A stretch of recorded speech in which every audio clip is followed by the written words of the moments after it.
بسم اللہ الرحمن الرحیم۔ السلام علیکم ناظرین، انسائکلوپیڈیا ورلڈ میں خوش آمدید۔ امید ہے کہ سب ٹھیک ہوں گے۔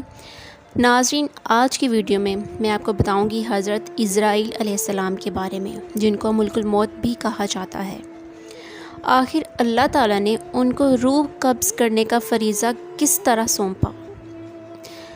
ناظرین، جب حضرت آدم علیہ السلام کا پتلا بنانا مقصود تھا تو اللہ تعالیٰ نے حضرت جبرائیل علیہ السلام کو زمین پر بھیجا اور وہاں سے کعبہ کے پاس سے مٹی منگوانا مقصود تھا۔ تو حضرت جبرائیل علیہ السلام جب مٹی لینے کے لیے آئے تو مٹی نے اللہ تعالیٰ کا واسطہ دیا، حضرت جبرائیل علیہ السلام کو فریاد کی کہ میرے سے مٹی نہ لے کر جاؤ، کیونکہ اس سے جو بھی جزیات بنیں گے اس کا بہت بڑا حصہ جہنم میں ہوگا اور میں یہ برداشت نہیں کر سکتی۔ چنانچہ حضرت جبرائیل علیہ السلام واپس لوٹ گئے۔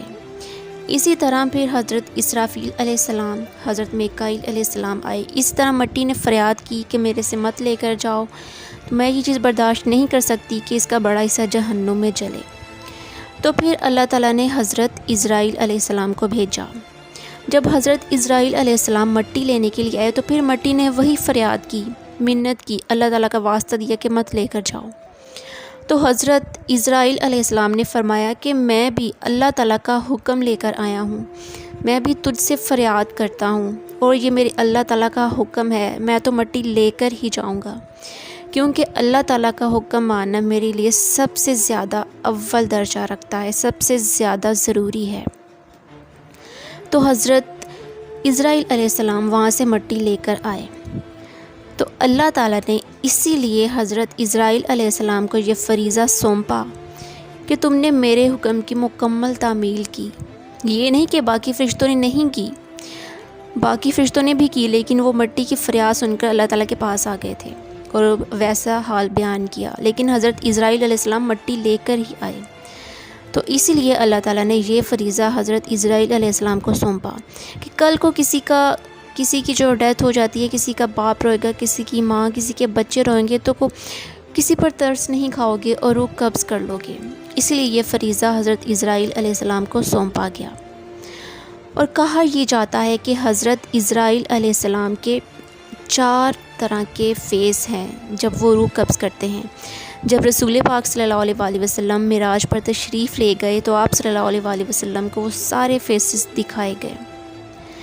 حضرت عزرائیل علیہ السلام کا ایک فیس نور سے بنا ہوا ہے، جس سے وہ مومنین کی روح قبض کرتے ہیں، یعنی نیک لوگوں کی۔ ایک منہ ان کا آگ کا بنا ہوا ہے، جن سے وہ مشرکین، کافروں کی روح قبض کرتے ہیں۔ ایک فیس ان کا قہر کا بنا ہوا ہے، جن سے وہ منافق لوگوں کی روح قبض کرتے ہیں۔ ایک فیس ان کا غضب کا بنا ہوا ہے، جن سے وہ کمزور گناہگار مومنین کی روح قبض کرتے ہیں۔ تو یعنی کہ 4 فیسز ہیں، اور ان میں سے ایک فیس ہے صرف وہ ایمان والوں کے لیے، نور کا فیس ہے، جس سے وہ نیک لوگوں کی روح قبض کرتے ہیں۔ ناظرین، حضرت عزرائیل علیہ السلام، ان کے بارے میں کہا جاتا ہے کہ ان کی حیت کے بارے میں، ان کی جسامت کس طرح کی، اس حوالے سے کہا یہ جاتا ہے کہ حضرت عزرائیل علیہ السلام کا ایک پاؤں مشرق میں ہوتا ہے تو دوسرا مغرب میں، اور سر مبارک ان کا اس قدر اونچا ہے کہ آسمان کو چھوتا ہے، کیونکہ حضرت ابراہیم علیہ السلام نے جب حضرت عزرائیل علیہ السلام کو ان کی اصل حالت میں دیکھا تھا تو وہ انہوں نے دیکھا تھا پہاڑوں سے بھی اونچا، آسمان سے بھی کافی زیادہ اونچا جو ہے وہ ایک کالے سے رنگ کا ایک گہرا رنگ جو ہے وہ آسمان کو لگ رہا ہے، ایک جو ہے وہ چہرہ لگ رہا ہے۔ تو حضرت ابراہیم علیہ السلام یہ دیکھ کر ان پر بے ہوشی طاری ہو گئی تھی۔ پھر جب ان کو ہوش آیا تو پھر حضرت عزرائیل علیہ السلام اپنے نورانی فیس میں واپس آئے تو پھر ان سے ملاقات کی۔ یعنی کہ یہ سب چیزیں ہیں حضرت عزرائیل علیہ السلام کے حوالے سے، جو بہت سارے لوگ نہیں جانتے ہوں گے۔